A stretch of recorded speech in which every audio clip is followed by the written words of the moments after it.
देश में कोरोना के बढ़ते संक्रमण के बीच ब्लैक और व्हाइट फंगस के कहर के बाद अब जानलेवा येलो फंगस ने भी दस्तक दे दी। येलो फंगस का पहला मामला गाजियाबाद में देखने को मिला। येलो फंगस अभी तक मरीजों में मिले ब्लैक और व्हाइट फंगस से ज्यादा खतरनाक बताया जा रहा है। बता दें कि गाजियाबाद के जिस मरीज में येलो फंगस पाया गया उसकी उम्र 45 साल है और वो कोरोना से संक्रमित रह चुका है।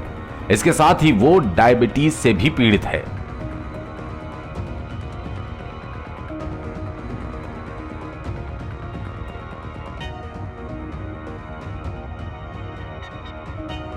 जानकारी के मुताबिक येलो फंगस ब्लैक और व्हाइट फंगस से ज्यादा खतरनाक है और घातक बीमारियों में से एक है।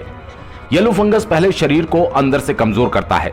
येलो फंगस से पीड़ित मरीज को सुस्ती लगना, कम भूख लगना या फिर बिल्कुल भूख खत्म होने की शिकायत रहती है। फंगस का असर जैसे जैसे बढ़ता है मरीज का वजन तेजी से कम होने लगता है और यह काफी घातक हो जाता है। अगर इस दौरान किसी को घाव है तो उसमें मवाद का रिसाव होने लगता है और घाव बहुत धीमी गति से ठीक होता है। इस दौरान मरीज की आंखें धंस जाती है और कई अंग काम करना भी बंद कर देते हैं। डॉक्टर त्यागी के मुताबिक कल एक पेशेंट मेरे पास आया था संजय नगर से और उसका नाम कुंवर सिंह है। वो 45 साल का है। उसको साइनस बिल्कुल सीटी स्कैन में नॉर्मल लग रहे थे, लेकिन जब मैंने एंडोस्कोपी टेस्ट किया तो उसमें मुझे मालूम पड़ा कि उसको 3 तरह का फंगस है। उसको वाइट भी है, उसको ब्लैक भी है, उसको येलो फंगस भी है। जो येलो फंगस है वो उसको बोलते हैं म्यूकस सेप्टिकस।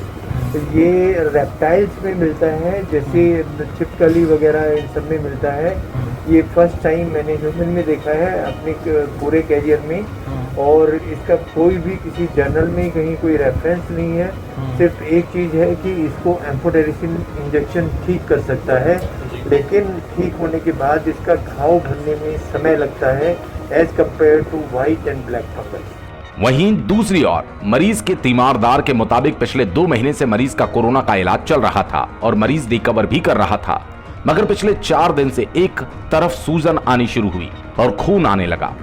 एक्चुअली इनकी ट्रीटमेंट जो है कोविड की ही चल रही थी। अराउंड 2 मंथ्स हो गए थे ट्रीटमेंट चलते हुए, और इवन रिकवरी भी हुई थी। रिकवरी भी अच्छी होने लगी थी, लेकिन फिर सडनली अभी लास्ट 2-3 डेज से हमें मतलब ये नोटिस होने लगा कि मतलब राइट हैंड साइड का ये पूरा मतलब स्वेलिंग आ रही थी। आइज़ तो मतलब कभी बंद हो रही थी, कभी खुल रही थी, लेकिन फिर सडनली कल एकदम से ही क्लोज हो गई ये आइज़। फिर मतलब ब्लीडिंग कंटिन्यूसली, मतलब ब्लीडिंग कभी नोज से भी हो रही थी और कभी कभी जैसे वॉशरूम जाते थे तो थोड़ी बहुत वहाँ से भी, बट मोस्टली नोज से हो रही थी ब्लीडिंग, लेकिन वो भी ब्लैक में, बिल्कुल डार्क ब्लैक। तो फिर ये मुझे थोड़ा सिम्टम्स अच्छा। फिर उसके बाद हमने अपने जो डॉक्टर्स जो पहले ट्रीट कर रहे थे उनको बताया, तो उन्होंने तुरंत हमें यही कंसल्ट किया कि ब्लैक फंगस मुझे ये लग रहा है और ये ट्रीटमेंट की प्रॉपर ENT हॉस्पिटल कहीं पे वहीं हो सकता है। अभी फ़िलहाल तो मतलब डायग्नोस क्या, जो नॉर्मल ब्लैक फंगस की ट्रीटमेंट चल रहे हैं, जो नॉर्मल प्रतिक्रिया है वो चली, लेकिन जब हम यहाँ लेकर आए उन्होंने सबसे पहले पापा को मतलब चेक करा कि कितना अंदर इन्फेक्टेड है, पूरा नोज़ का, गले का, ये उन्होंने चेक करा। या CT स्कैन वगैरह जो इनकी प्रॉपर जो टेस्ट थे वो सब कराए, लेकिन फिर जैसे उनको पता लगा कि कुछ ज़्यादा ही अंदर है इन्फेक्टेड, तो उसके बाद जो है इन्होंने कहा कि भाई ऑपरेशन करना पड़ेगा। गाजियाबाद के मुख्य चिकित्सा अधिकारी डॉक्टर NK गुप्ता के मुताबिक जिले में पीले फंगस के मामले की अभी कोई सूचना नहीं मिली। हालांकि गाजियाबाद के ही ENT स्पेशलिस्ट का कहना है कि उन्होंने भी अपने करियर में पहली दफा येलो फंगस देखा है।